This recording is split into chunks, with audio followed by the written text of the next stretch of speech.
Estimados oyentes, hoy os presentamos dos relatos cortos de Iván Turgenev, el primero titulado La cita y el segundo El ermitaño. Esperamos que os gusten.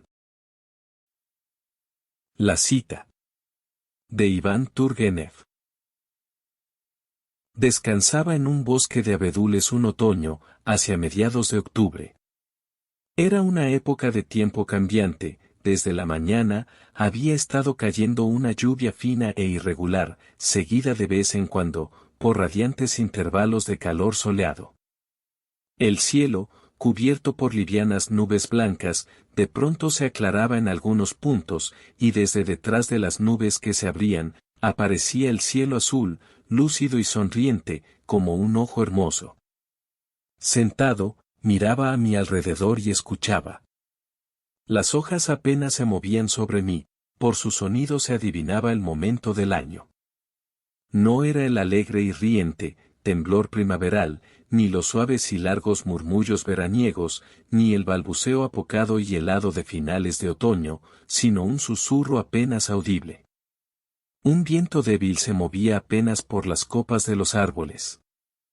El interior del bosque, mojado por la lluvia, no dejaba de cambiar, según si brillaba el sol o estaba cubierto, tan pronto se inundaba de luz, como si repentinamente todo hubiera decidido sonreír. Los delicados troncos de los escasos abedules adquirían un brillo de seda blanquecina, las hojas caídas vestían tonalidades multicolores y ardían como el oro rutilante, la luz atravesaba los penachos de los helechos, embellecidos aún más por sus matices otoñales como las uvas demasiado maduras.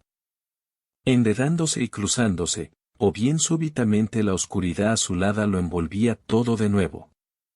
El follaje estaba todavía casi verde, pero ya bastante descolorido, aquí y allá se alzaba algún árbol joven cubierto de rojo o dorado, y era inevitable ver cómo refulgía cuando rompían los rayos del sol, deslizando sus destellos a través del espeso entramado de finas ramas recién mojadas por la lluvia.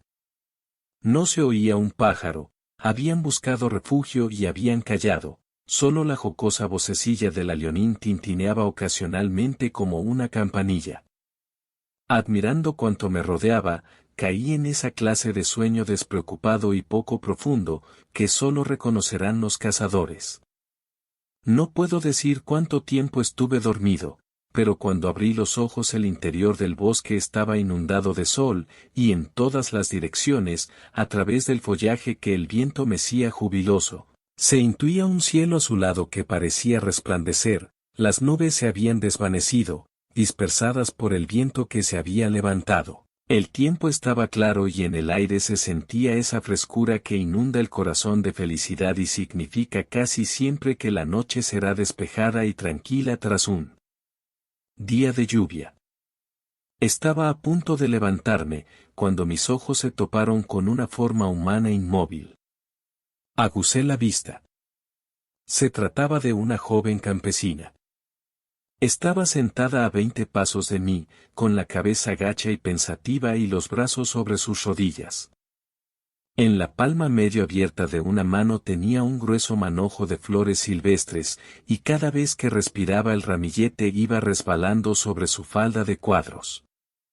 Una blusa blanca limpia, abotonada en el cuello y en los puños, terminaba en suaves pliegues alrededor de su cintura, un collar de cuentas amarillas le caía hasta el pecho en una doble vuelta. Era muy bonita. Llevaba su abundante cabellera rubio ceniciento cuidadosamente peinada, con una raya que la dividía en 2 semicírculos debajo de un cinta roja que le enmarcaba la frente, blanca como el marfil. El resto de su cara estaba ligeramente quemada por el sol, con ese brillo dorado que solo adquiere una piel delicada. No podía ver sus ojos porque no los alzó, pero sí vi sus finas cejas altas y largas pestañas mojadas. Y sobre una de sus mejillas vi brillar al sol el rastro seco de una lágrima que le llegaba al filo de sus labios algo pálidos. El aspecto de su cabeza era encantador, ni siquiera la nariz algo redonda y gruesa lograba enturbiar el conjunto. En particular me gustaba su expresión tan natural y desprovista de artificio, tan melancólica y llena de sorpresa infantil por su propia tristeza. Era obvio que esperaba a alguien. Se oyó un crujido débil en el bosque, de inmediato levantó la cabeza y miró a su alrededor. En las sombras transparentes vi por un instante relampaguear brevemente sus ojos enormes, brillantes y asustados como los de un cervatillo. Escuchó durante unos momentos, sin apartar sus grandes ojos del lugar de donde provenía el débil ruido, después emitió un suspiro, volvió a girar pausadamente la cabeza, se agachó todavía más y comenzó a acariciar las flores. Sus párpados enrojecieron, sus labios se estremecieron con amargura y otra lágrima se escurrió entre sus gruesas pestañas y se detuvo sobre su mejilla, donde lanzó un destello. Pasó un rato y la pobre muchacha no se movió, salvo para gesticular apesadumbrada con las manos, o para continuar escuchando y escuchando. De nuevo llegó un ruido del bosque y ella pareció alterarse. El ruido continuó, aumentó mientras alguien se acercaba, y al final se oyó el ruido de pasos rápidos y decididos. Ella se irguió y pareció sobrecogida por la timidez, comenzó a temblar y a arder de expectación. A través de la espesura se distinguía la figura de un hombre. Ella miró hacia él, enrojeció, sonrió dichosa, se preparó para levantarse y de nuevo volvió a bajar la cabeza, empalideció y pareció confusa. Solo elevó su mirada desmayada, casi implorante, al recién llegado cuando éste se detuvo a su lado. Desde mi escondrijo lo examiné con curiosidad. Confieso que me produjo mala impresión. Parecía el pomposo ayuda de cámara de algún amo adinerado. Sus ropajes reflejaban una cierta pretensión de buen gusto y naturalidad propia de los dandis, consistían en un abrigo corto de color bronce, abotonado hasta el cuello y lo más probable, heredado de su amo, una corbatita violácea y rosada y una gorra negra rematada en hilo dorado encasquetada hasta las cejas. El cuello de su camisa blanca le presionaba sin misericordia las orejas, e incluso mordisqueaba su mentón, mientras que los puños almidonados cubrían sus manos hasta los dedos rojizos y retorcidos, adornados con anillos de oro y plata que contenían no me olvides moradas. Su rostro encendido, descansado e insolente, pertenecía a la categoría de rostros que, por lo que he podido juzgar, casi de forma invariable enojan a los hombres, y, desafortunadamente, suelen agradar a las mujeres. Era evidente que estaba haciendo un esfuerzo para dotar a sus rasgos poco agraciados con una expresión de superioridad y aburrimiento, no dejaba de entrecerrar sus ya diminutos ojos grises y lechosos, fruncía el ceño, dejaba colgar su boca en las comisuras, bostezaba y, con aire despreocupado, aunque no enteramente satisfactorio, de desenfreno, o bien se retocaba el rojo cabello repeinado, o bien se retorcía los pequeños pelillos rubios que sobresalían de su labio superior. En una palabra, era un engreído de aupa. Comenzó a presumir en cuanto vio a la muchacha campesina esperándole, se le acercó con parsimonia, se detuvo, se encogió de hombros, se metió las dos manos en los bolsillos de su abrigo y, con apenas una mirada indiferente a la pobre muchacha, se sentó en el suelo. Bueno, comenzó, mirando aún de soslayo, balanceando la pierna y dando un bostezo, ¿llevas mucho tiempo aquí? La muchacha no fue capaz de contestarle de inmediato.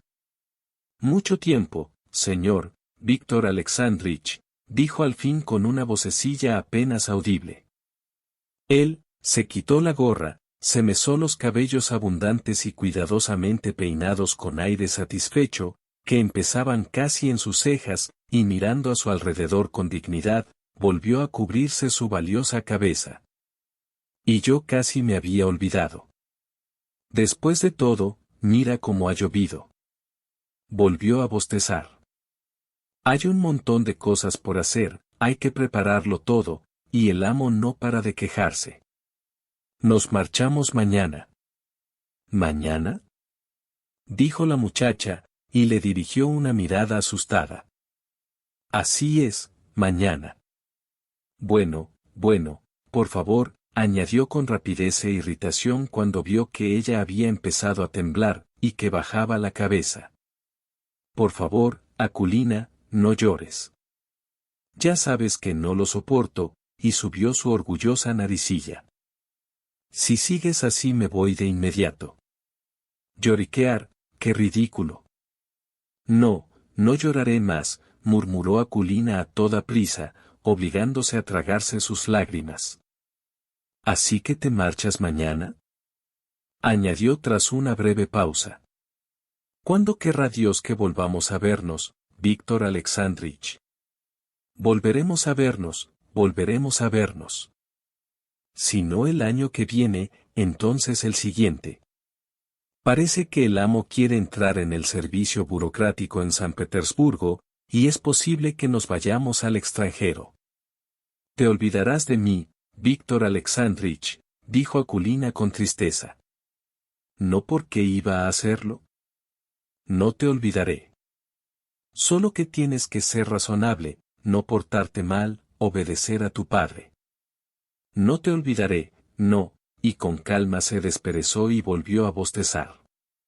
No debes olvidarme, Víctor Alexandrich, continuó la muchacha con una voz suplicante, te he amado mucho, eso parece, y parece que lo he hecho todo por ti. Me dices que obedezca a mi padre, pero no hay razón para que lo haga. ¿Y por qué no? Él murmuró estas palabras como si le salieran del estómago, echado sobre la espalda con los brazos detrás de su cabeza. No hay razón, Víctor Alexandrich. Tú mismo lo sabes. Ella no dijo nada. Víctor jugueteó con la cadena metálica de su reloj. No eres tonta, Akulina, comenzó a decir al cabo, así que no digas tonterías. Quiero lo mejor para ti, ¿lo entiendes?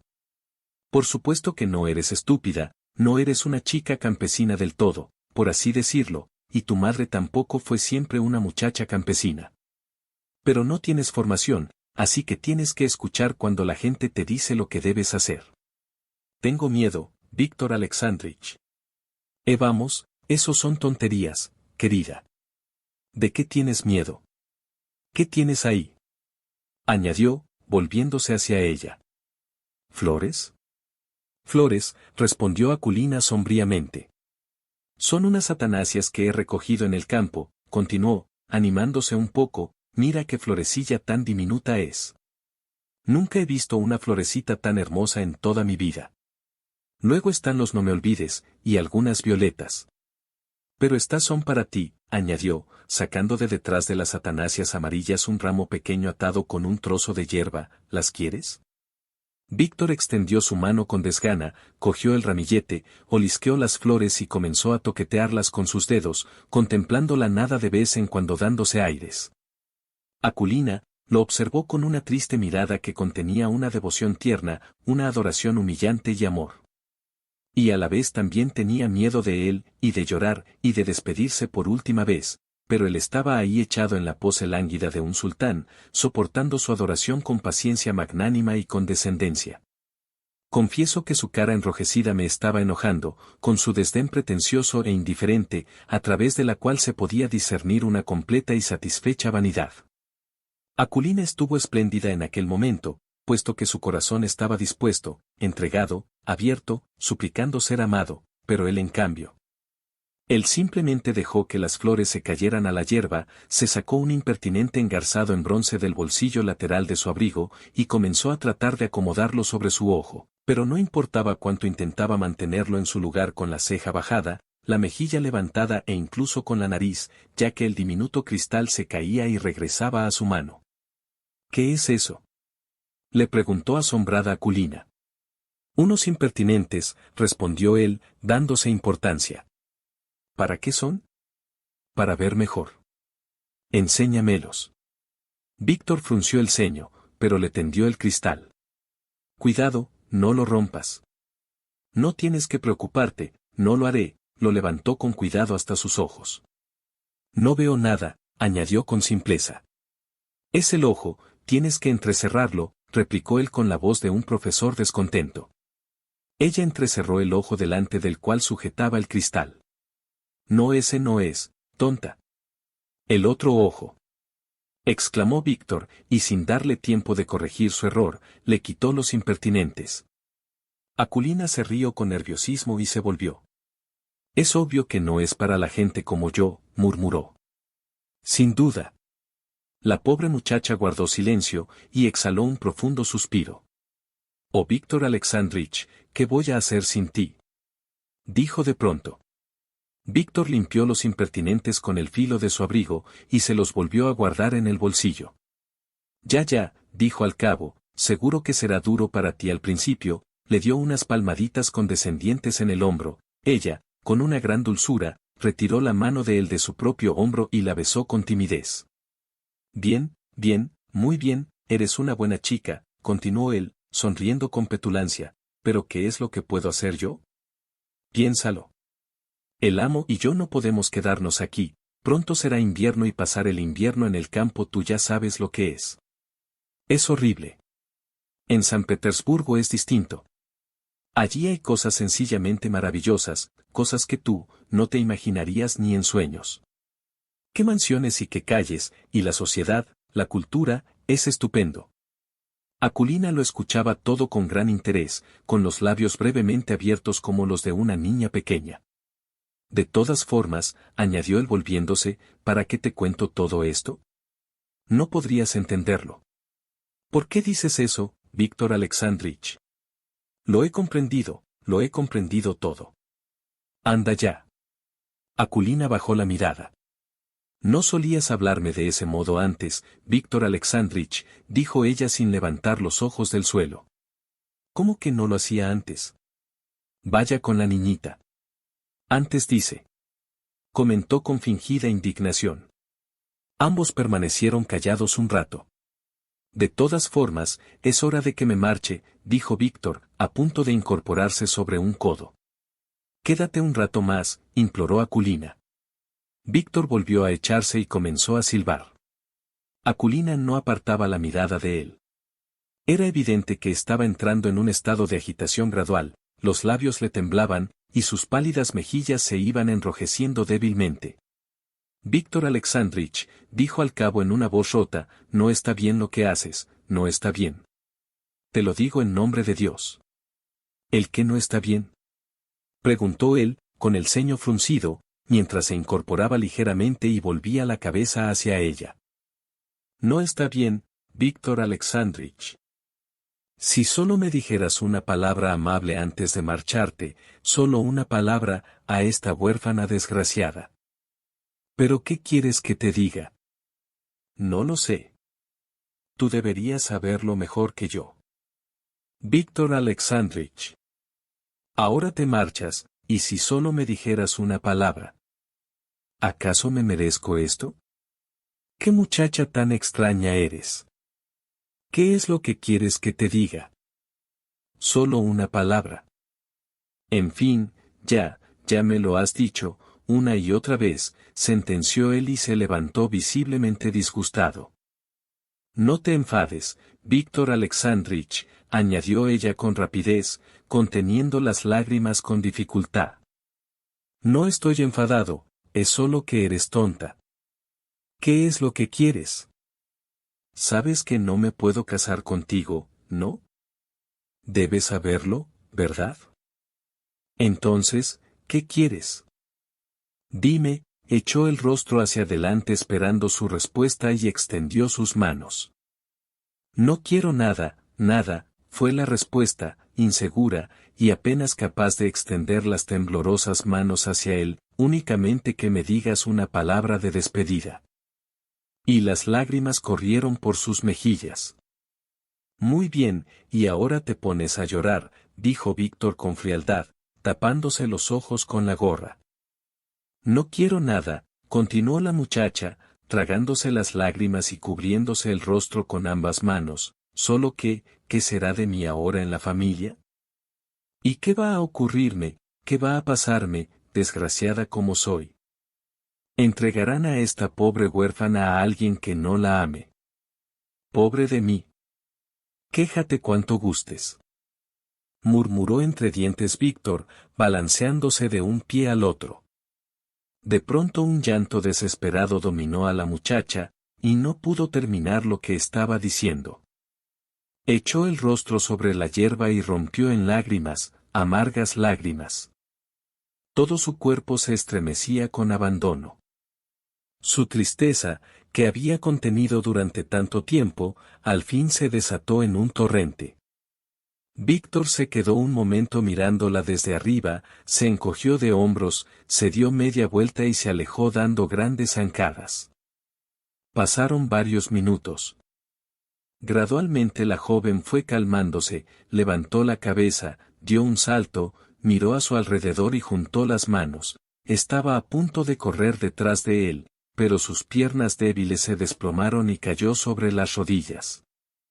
Yo no pude contenerme más y corrí hacia ella, pero la joven apenas había tenido tiempo para advertir mi presencia, cuando ya había encontrado la fuerza para levantarse con un débil quejido, y desapareció entre los árboles, abandonando sus flores en el suelo. Me quedé allí un momento, recogí el ramillete y salí del bosque a un campo. El sol estaba bajo en el pálido y despejado cielo, y sus rayos parecían haber perdido su color y haberse enfriado, más que refulgir parecían desplazarse por el aire emitiendo su luz translúcida y acuosa. No quedaba ni media hora para que anocheciera, pero el crepúsculo empezaba a teñir el cielo carmesí. Una ráfaga de viento corrió hacia mí, cruzando los rastrojos resecos y amarillos, formando apresurados remolinos a su paso, las hojillas temblonas me adelantaban por el sendero, alcanzando los límites del bosque. La zona arbolada que lo vallaba frente a los pastos, se estremeció por entero, y relució con un débil parpadeo propio, sobre la hierba rojiza, sobre los matojos aislados, sobre los montones de paja, en todas partes, restos incontables de telarañas otoñales parecían refulgir. Me detuve, y una melancólica sensación tomó posesión de mí, puesto que me pareció que el oscuro terror que asociamos con la llegada del invierno, se imponía sobre toda aquella naturaleza que sonreía con pesadumbre, en aquel tiempo en el que todo se marchitaba. Sobre mí, en lo alto, removiendo el aire con sus alas, trabajosa y eficientemente, pasó un cuervo, giró su cabeza de vigía, me echó una mirada de soslayo, remontó el vuelo y desapareció más allá del bosque con sus estridentes graznidos. Una bandada de palomas se elevó hermosamente de alguna zona de trilla, y tras realizar un súbito giro en el aire, volvieron a depositarse y a afanarse sobre el pasto, una señal inequívoca de la llegada del otoño. Se oyó el carro vacío de alguien traqueteando al otro lado de una loma desnuda. Regresé a casa, pero la imagen de la pobre Aculina tardó mucho tiempo en desvanecerse de mi memoria, y sus flores, que hace mucho que se marchitaron ya, permanecen conmigo hasta el día de hoy. Fin.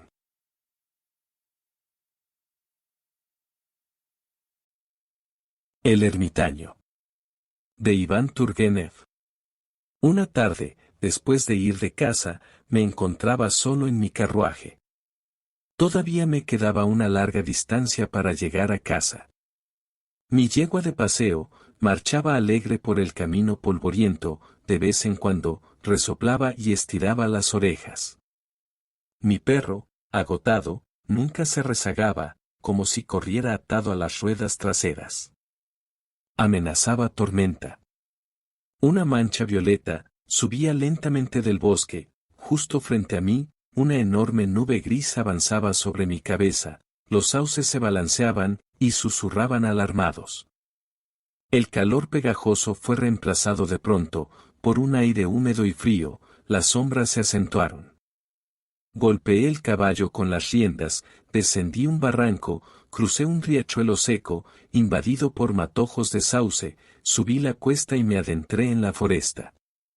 El camino, penetraba entre grupos de castaños ya arropados por la oscuridad, y mi progreso no resultaba sencillo.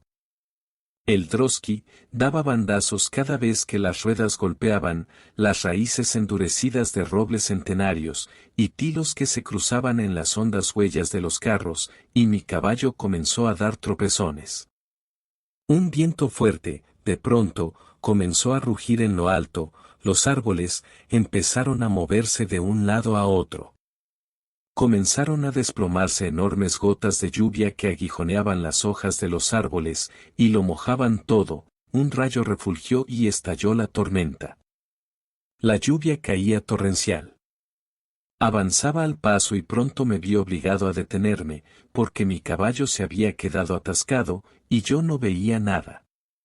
De alguna forma, encontré refugio cerca de unos arbustos. Me puse en cuclillas y, cubriéndome la cara, esperé con paciencia que la tormenta terminara, cuando de pronto, iluminado por la luz de un rayo, creí ver una alta figura en el camino. Miré intensamente en aquella dirección, y vi que la figura se había materializado literalmente de la nada, al lado de mi drosky. ¿Quién va?, preguntó una voz altisonante. ¿Quién es usted? Soy el guardabosques local. Le dije mi nombre. Ah, lo conozco. De camino a casa, ¿verdad? Así es. Pero, como puede ver, con la tormenta. Pues sí, la tormenta, respondió la voz. La luz blanca de un rayo, iluminó al guardabosques de pies a cabeza. Siguió un chasquido estruendoso. La lluvia caía con fuerzas redobladas. No terminará pronto, continuó el guardabosques. ¿Qué podemos hacer? Permítame que lo lleve a mi casa, dijo secamente. Por favor. Sea tan amable de tomar su asiento. Él, se acercó al caballo, agarró la brida y echó a andar. Nos pusimos en marcha. Yo me agarré al asiento, que se movía como una barca sobre las olas, y llamé a mi perro. Mi pobre yegua, avanzó como pudo sobre el denso lodo, resbalando y casi cayendo, mientras que el guardabosques, se movía a derecha e izquierda como un fantasma. Avanzamos durante un tiempo considerable, cuando mi guía, finalmente, nos hizo detenernos. Estamos en casa, señor, dijo con voz calma. La puerta del jardín crujió, y varios perros se pusieron a ladrar al unísono. Levanté la cabeza, y vi a la luz de un rayo una casita pequeña, emplazada en una parcela de grandes proporciones, rodeada de una verja de cáñamo trenzado. En una ventanita, brillaba una luz débil. El guardabosques condujo el caballo hasta el porche, y golpeó la puerta. Ya voy, se oyó una voz fina, seguida por el ruido de pies descalzos, y el crujido de un cerrojo, y apareció en la entrada una niña pequeña, de unos 12 años, con una camisa atada con orillo y con una lámpara en la mano. Acompaña al caballero, le dijo a la niña. Mientras, pongo su drosky a cubierto. La niña me observó, y entró. La seguí. La casa del guardabosques consistía en una única habitación ahumada, baja y desnuda, sin particiones ni camastros. Una piel de oveja hecha jirones colgaba de una de las paredes. Sobre un banco, había una escopeta de un solo cañón, y en una esquina, una pila de harapos, al lado del horno, 2 grandes jarras. Una vela delgada, ardía sobre la mesa, iluminando con tristeza la estancia, como a punto de extinguirse. En mitad de la casa, colgaba una cuna atada al extremo de una larga vara. La niña, apagó la lámpara, se sentó en un banco diminuto, y comenzó a balancear la cuna. Miré a mi alrededor, y el corazón me dio un vuelco. No es una experiencia agradable entrar en la casa de un campesino por la noche. El bebé, en la cuna, respiraba rápida y pesadamente. ¿Estás sola aquí?, le pregunté a la niña. Lo estoy, dijo de forma apenas audible. ¿Eres la hija del guardabosques? Sí, murmuró. La puerta crujió, y el guardabosques cruzó el umbral, agachando la cabeza. Levantó la lámpara del suelo, se dirigió a la mesa, y encendió la mecha. Es posible que no esté acostumbrado a la luz de una sola vela, ¿me equivoco?, dijo, sacudiendo sus rizos. Lo observé. Pocas veces había visto un hombre tan apuesto. Era alto, de hombros anchos, con un físico espléndido. Debajo de la tela húmeda y ruda de su camisa, se destacaban claramente sus músculos poderosos.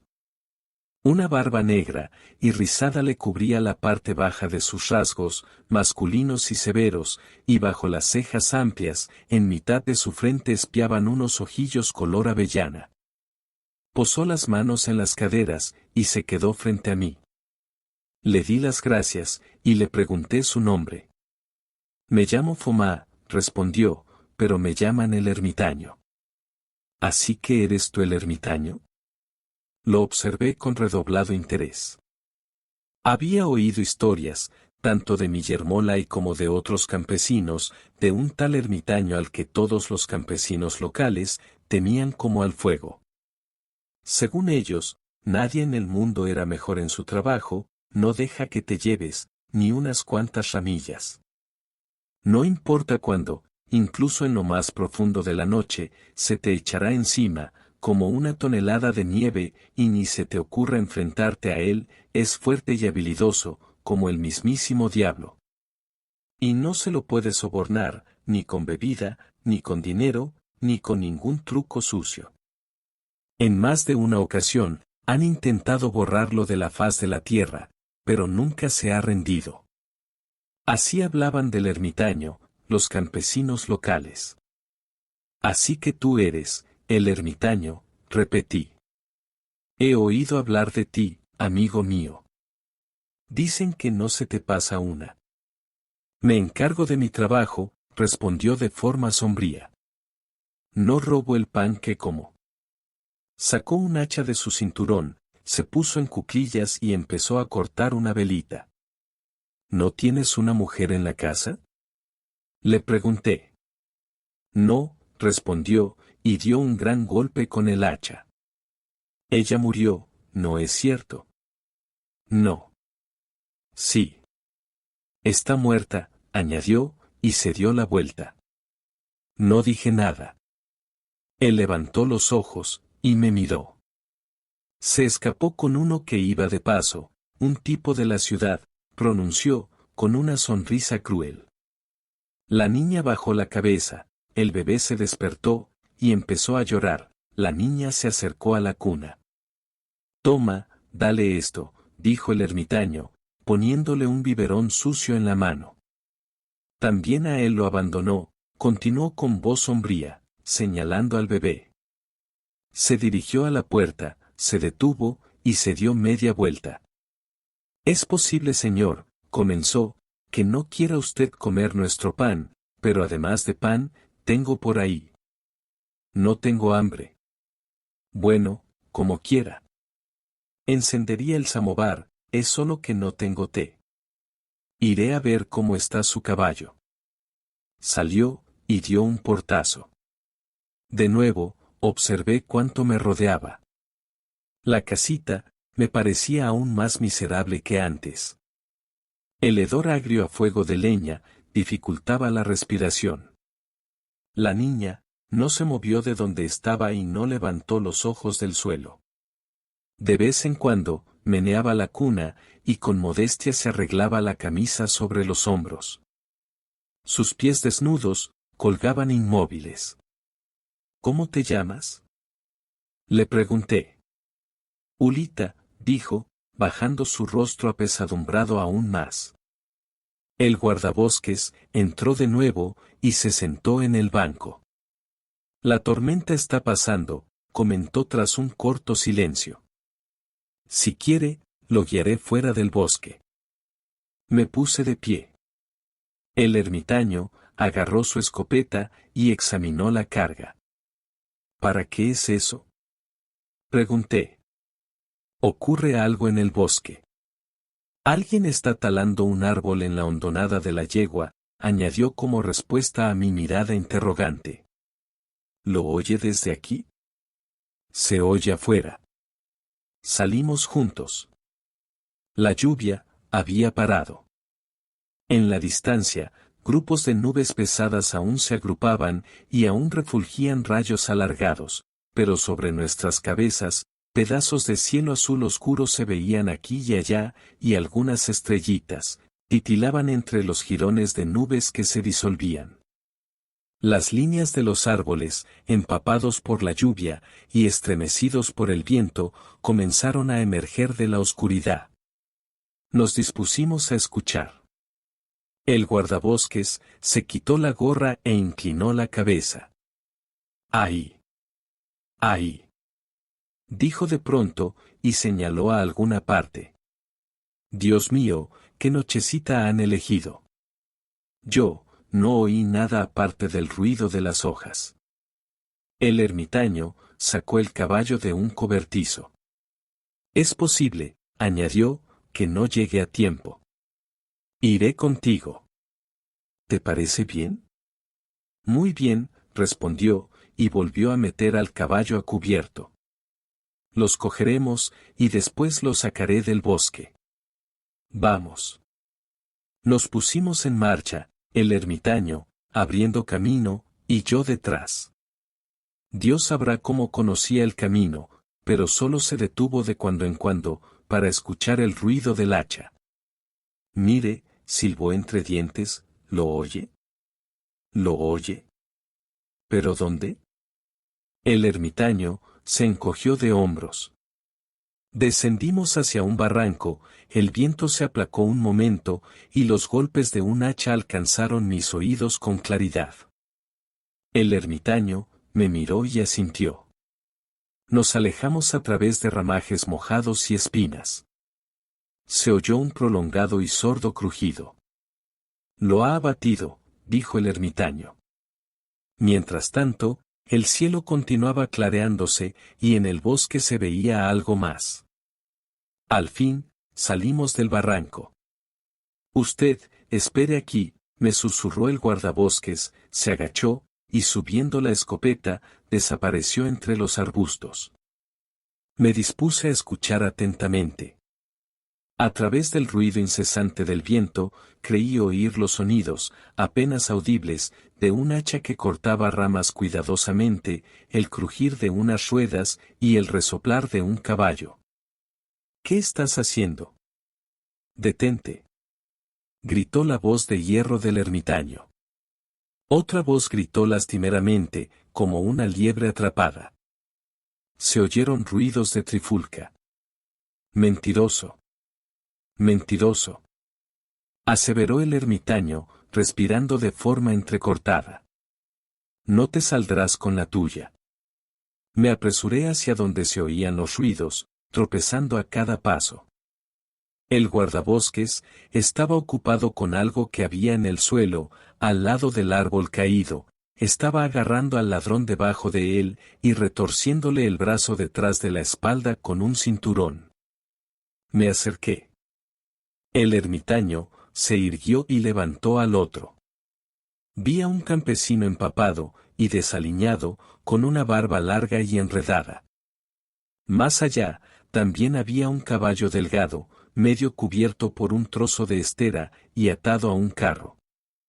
El guardabosques no dijo nada, ni tampoco el campesino. Se limitó a menear la cabeza, con desaprobación.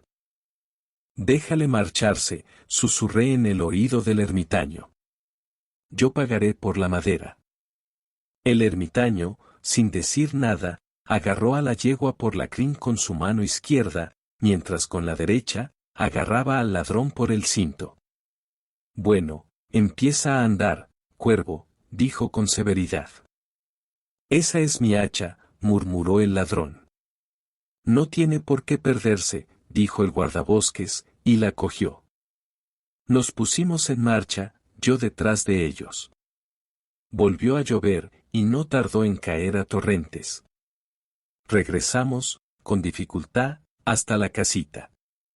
El ermitaño abandonó el caballo en medio de la parcela, condujo al campesino dentro, soltó el nudo del cinto, y sentó al campesino en una esquina. La niña, que había estado dormida al lado del horno, se levantó, y nos miró asustada.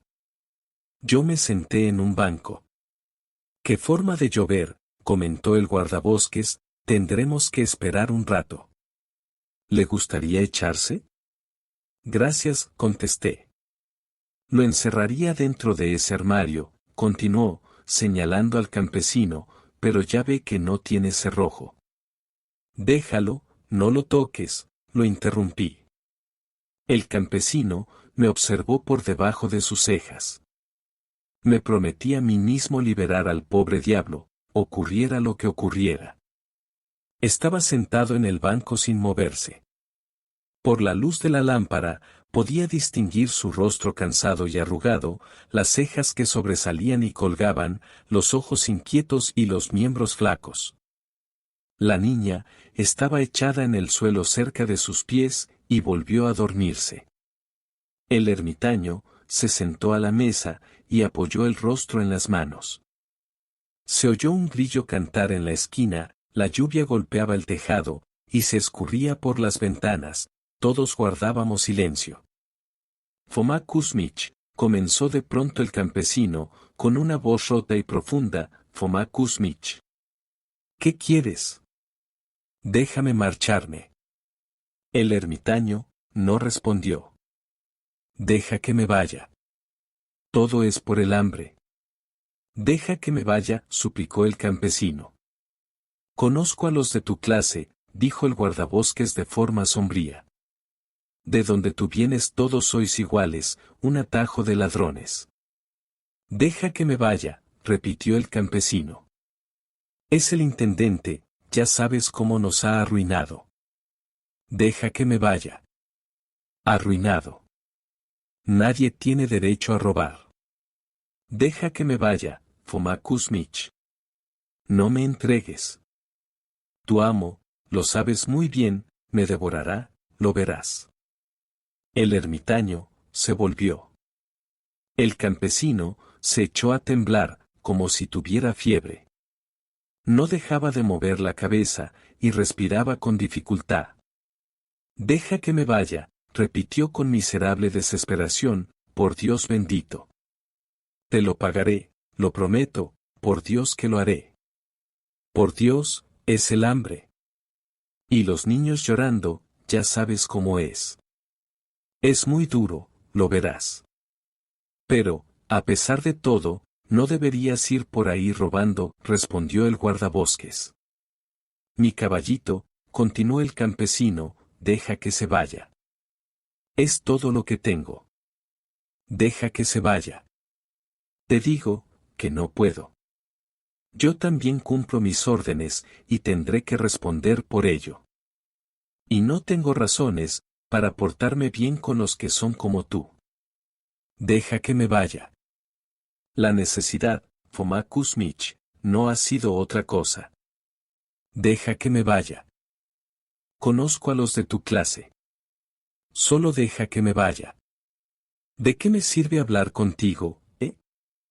Quédate ahí sentado, sin decir nada, o verás la que te doy, no es eso. ¿Es que no ves que hay un caballero, ahí sentado? El pobre individuo, bajó los ojos. El ermitaño bostezó, y apoyó la cabeza sobre la mesa. La lluvia continuaba. Esperé a ver qué ocurría.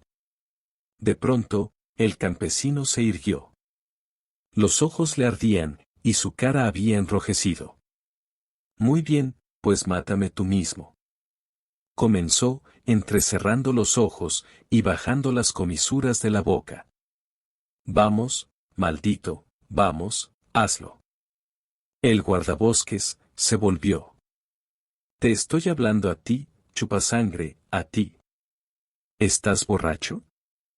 ¿Es por eso por lo que me hablas así? Dijo el guardabosques sorprendido. ¿Has perdido el sentido? Borracho dice. No, maldito, por nada del mundo, maldito animal, animal, animal. Ella está bien. O haré que te arrepientas. ¿Y qué me importa? Da lo mismo, estoy acabado. ¿Qué puedo hacer sin un caballo? Mátame, será lo mismo, si no es de hambre serás tú, que más me da. Todo se ha terminado, mujer, hijos, todo se ha acabado. Pero espérate, que al final te cogeremos. El ermitaño se levantó. Pégame. Pégame. Gritaba el campesino con una voz furiosa. Vamos, pégame. Pégame. La niña se levantó del suelo, y se puso a mirarlo. Pégame. Pégame. Cállate. Tronó el guardabosques, y se acercó un par de pasos hacia el hombre. Ya es suficiente, Foma. Detente. Grité. Déjalo en paz. El Señor se apiade de él. No pienso callarme. Continuó el desgraciado. Todo me da igual, ya estoy muerto. Maldito, animal, haces mucho daño a la gente, pero espérate y verás, no mandarás por aquí mucho más tiempo. Te romperán el cuello, ya lo verás. El ermitaño lo agarró por el hombro. Me lancé en ayuda del campesino. No lo toque, señor. Me gritó el guardabosques. No presté atención a esta amenaza, y estaba a punto de extender mi mano cuando, para mi extremado asombro, sacó el cinto de los codos del campesino con un rápido movimiento, lo agarró por la nuca, le metió el gorro hasta las orejas, abrió la puerta y lo empujó afuera. Vete al infierno con tu caballo. Le gritó. Ten cuidado de no volver a cruzarte en mi camino. Regresó a la casita, y comenzó a afanarse en un rincón. Vaya, ermitaño, dije al fin, me has asombrado. Ahora me doy cuenta de que eres un gran tipo. Ya es suficiente, señor, me interrumpió enojado.